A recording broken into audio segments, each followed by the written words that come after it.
ನಮಸ್ಕಾರ ಎಲ್ಲರಿಗೂ. ಇವತ್ತಿನ ರೆಸಿಪಿ ಬಂದು ನಮ್ಮೆಲ್ಲರ ಬಾಲ್ಯದ ಇಷ್ಟವಾಗದ ರೆಸಿಪಿ ಅಂದರೆ ಅದೇ ಉಪ್ಪಿಟ್ಟು.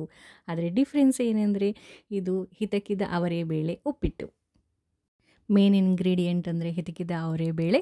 ಇದನ್ನು ಚೆನ್ನಾಗಿ ತೊಳ್ಕೊಬೇಕು. ಅದಕ್ಕೂ ಮುಂಚೆ ಒಂದು ರಾಗಿ ಹಿಟ್ಟು ಮತ್ತು ಅರಿಶಿಣದಲ್ಲಿ ನೆನೆಸಿಟ್ಟು ಚೆನ್ನಾಗಿ ತೊಳೆದು ಅದನ್ನು ಒಂದು ಪಾತ್ರೆಯಲ್ಲಿ ಬೇಯಿಸಿಟ್ಕೊಂಡಿದ್ದೀನಿ. ಇದನ್ನು ಒಗ್ಗರಣೆಯಲ್ಲಿ ಬೇಯಿಸ್ತಾ ಇಲ್ಲ, ಸೆಪ್ರೇಟಾಗಿ ಬೇಯಿಸ್ಕೊತಾ ಇದ್ದೀನಿ. ನೋಡ್ತಾ ಇರ್ಬೋದು, ಪಾತ್ರೆಯಲ್ಲಿ ಇಟ್ಟು ಬೇಯಿಸ್ತಾ ಇದ್ದೀನಿ.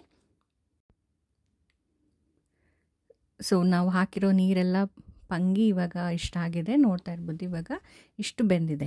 ಇಷ್ಟು ಬೆಂದಿದ್ರೆ ಸಾಕು. ಇಂಥ ಟೈಮಲ್ಲಿ ನಾವು ಸ್ಟವ್ನ ಆಫ್ ಮಾಡ್ಕೊಬೋದು. ಉಪ್ಪಿಟ್ಟಿಗೆ ಮತ್ತೊಂದು ಇಂಗ್ರೀಡಿಯೆಂಟ್ ಅಂದರೆ ರವೆ. ಆಫ್ಕೋರ್ಸ್ ಎಲ್ರಿಗೂ ಗೊತ್ತಿರೋ ಹಾಗೆ ನೀವು ಬೇಕು ಉಪ್ಪಿಟ್ಟು ರವೆ ಅಂತ ಕರಿಬೋದು, ಅಥವಾ ಬನ್ಸಿ ರವೆ ಅಂತ ಕರಿಬೋದು, ಇಲ್ಲ ಸಣ್ಣ ರವೆ ಅಂತ ಕರಿಬೋದು. ನಾನಿಲ್ಲಿ ಬನ್ಸಿ ರವೆನ ತಗೋತಾ ಇದ್ದೀನಿ. ಕಾಣಿಸ್ತಾ ಇರೋ ಲೋಟದಲ್ಲಿ ಮುಕ್ಕಾಲು ಲೋಟ ಆಗುವಷ್ಟು ಬನ್ಸಿ ರವೆನ ತೊಗೊತಾ ಇದ್ದೀನಿ. ಬನ್ಸಿ ರವೆನ ನಾವು ಚೆನ್ನಾಗಿ ಡ್ರೈ ರೋಸ್ಟ್ ಮಾಡ್ಕೊಬೇಕು, ಅಂದರೆ ಹುರ್ಕೋಬೇಕು. ಅದು ಕಲರ್ ಚೇಂಜ್ ಆಗುತ್ತೆ, ಘಮ ಬರುತ್ತೆ. ಘಮ ಬರೋ ತನಕನೂ ಅದನ್ನು ನಾವು ಚೆನ್ನಾಗಿ ಹುರ್ಕೋಬೇಕಾಗತ್ತೆ. ನಾವು ರವೆ ಎಷ್ಟು ಚೆನ್ನಾಗಿ ಹುರ್ಕೋತೀವೋ ಅಷ್ಟು ಮೃದುವಾಗಿ ಬಿಡಿಯಾಗಿ ಉಪ್ಪಿಟ್ಟು ಬರುತ್ತೆ.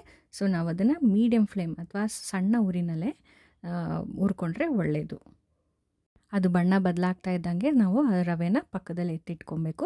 ಮತ್ತು ಅದೇ ಬಾಣಲೆಗೆ ನಾನು ಸ್ವಲ್ಪ ಎಣ್ಣೆ ಸೇರಿಸ್ತಾ ಇದ್ದೀನಿ. ಉಪ್ಪಿಟ್ಟಿಗೆ ಸ್ವಲ್ಪ ಸಾಮಾನ್ಯವಾಗಿ ಎಣ್ಣೆ ಜಾಸ್ತಿನೇ ತೊಗೊಳುತ್ತೆ.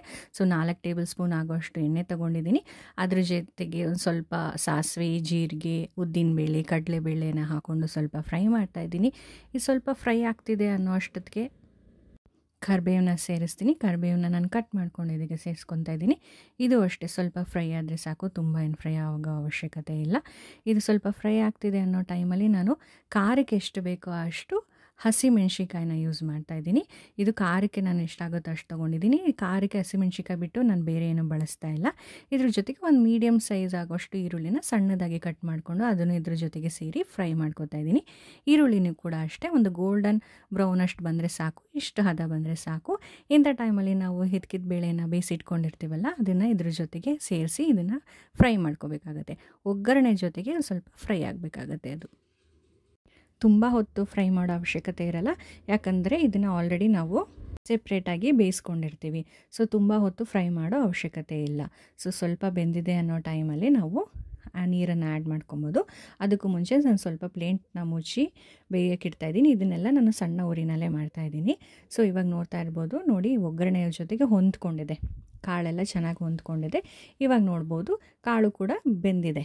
ಸೊ ಇಷ್ಟು ಕನ್ಸಿಸ್ಟೆನ್ಸಿ ಇದ್ದರೆ ಸಾಕು. ಸೊ ಇಷ್ಟ ಆಯಿತು ಅಂದರೆ ನಮಗೇನು ಹಸಿ ಸಿಗೋದಿಲ್ಲ ಬಾಯಿಗೆ. ಸೊ ಬೆಂದಿರುತ್ತೆ ಕಾಳು.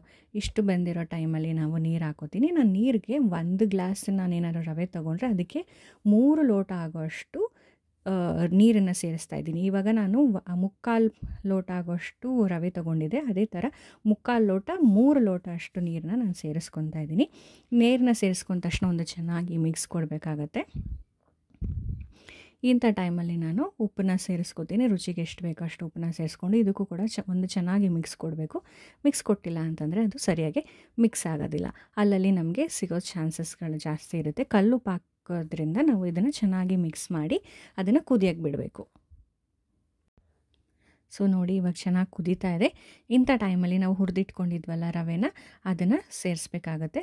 ರವೆ ಕೂಡ ಅಷ್ಟೇ ಸ್ವಲ್ಪನೇ ಸೇರಿಸ್ಬೇಕು. ಒಟ್ಟಿಗೆ ಹಾಕಿದ್ರೆ ಅದು ಗಂಟನ್ನು ಕಟ್ಟೋ ಸಾಧ್ಯತೆಗಳು ಜಾಸ್ತಿ ಇರುತ್ತೆ. ಆದ್ದರಿಂದ ಸ್ವಲ್ಪನೇ ಸೇರಿಸ್ತಾ ಹೋಗಬೇಕು.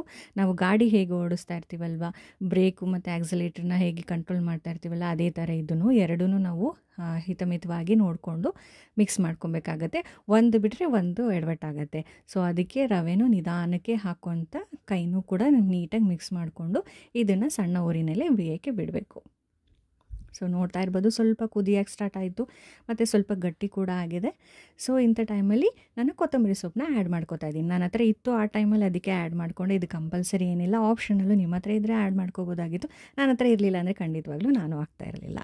ಸೊ ಇವಾಗ ನೋಡ್ತಾ ಇರ್ಬೋದು, ಸ್ವಲ್ಪ ಬೆಂದಿದೆ, ಚೆನ್ನಾಗಿ ಕಾಣಿಸ್ತಾ ಇದೆ. ಅದು ತಳ ನೋಡಿ ಬಿಡ್ತಾ ಇದೆ. ತಳದಲ್ಲಿ ಸ್ವಲ್ಪ ಅಂಟು ಥರ ಕಾಣಿಸ್ತಾ ಇದೆ. ಇಷ್ಟಾಗಿದ್ದರೆ ಸಾಕು. ಇಂಥ ಟೈಮಲ್ಲಿ ನಾವು ಸ್ಟವ್ ಆಫ್ ಮಾಡಿಬಿಡ್ಬೋದು. ಬಟ್ ನೆನಪಿರಲಿ, ಉಪ್ಪಿಟ್ಟಿಗೆ ನಾವು ಮಿನಿಮಮ್ 2 ಮಿನಿಟ್ಸ್ಗೆ ಒಂದು ಸತಿ ಬಂದು ಮಿಕ್ಸ್ ಕೊಡ್ತಾನೆ ಇರಬೇಕು, ಇಲ್ಲಾಂದರೆ ತಳ ಹತ್ತಿಬಿಡುತ್ತೆ. ಸೊ ಇವಾಗ ನೀರು ಕಾಣಿಸ್ತಾ ಇರ್ಬೋದು, ಬಟ್ ಇಷ್ಟಿದ್ದರೆ ಸಾಕು. ಇವಾಗ ಆಫ್ ಮಾಡಿಬಿಟ್ಟು ಪ್ಲೇಟ್ ಮುಚ್ಚಿಬಿಟ್ಟು ಒಂದು 5 to 10 ಮಿನಿಟ್ಸ್ ಬಿಟ್ಟರೆ ಚೆನ್ನಾಗಾಗತ್ತೆ. ಇವಾಗ ನೋಡಿ 5 to 10 ಮಿನಿಟ್ಸ್ ಬಿಟ್ಟಿದ್ವಿ. ಇವಾಗ ನೋಡಿ ಎಷ್ಟು ಬಿಡಿಯಾಗಾಗಿದೆ. ನಾವು ಇದಕ್ಕೂ ಮುಂಚೆ ನೋಡಿದಾಗ ಒಂದು ಸ್ವಲ್ಪ ಮೆತ್ತ ಇತ್ತಲ್ಲ, ಇವಾಗ ನೋಡ್ತಾ ಇರ್ಬೋದು ಬಿಡಿಯಾಗಾಗಿದೆ, ಸಾಫ್ಟಾಗೂ ಕೂಡ ಆಗಿದೆ. ಇದೊಂದು ರೆಸಿಪಿ ಮಾತ್ರ ನಾವು ಚಿಕ್ಕ ವಯಸ್ಸಿಂದನೂ ಬೈಕೊಂಡೇ ಬಂದುಬಿಟ್ಟಿದ್ದೀವಿ, ಎಂಥ ರೆಸಿಪಿನಪ್ಪ ಅಂತ. ಬಟ್ ಈ ಥರ ಮಾಡಿ ನೋಡಿ, ಟೇಸ್ಟ್ ಮಾಡಿ, ಟ್ರೈ ಮಾಡಿ, ಮತ್ತು ಟೇಸ್ಟ್ ಹೇಗೆ ಬಂದಿತ್ತು ಅಂತ ಕಮೆಂಟ್ ಸೆಕ್ಷನಲ್ಲಿ ಕಮೆಂಟ್ ಮಾಡಿ. ಖಂಡಿತವಾಗ್ಲೂ ಇಷ್ಟಪಡ್ತೀರಾ. ಈ ವಿಡಿಯೋ ನಿಮ್ಗೆ ಇಷ್ಟ ಆಗಿದರೆ ಲೈಕ್ ಮಾಡಿ, ಶೇರ್ ಮಾಡಿ, ಹಾಗೆ ನನ್ನ ಚಾನಲ್ನ ಸಬ್ಸ್ಕ್ರೈಬ್ ಮಾಡೋದು ಮಾತ್ರ ಮರಿಬೇಡಿ. Thank you for watching.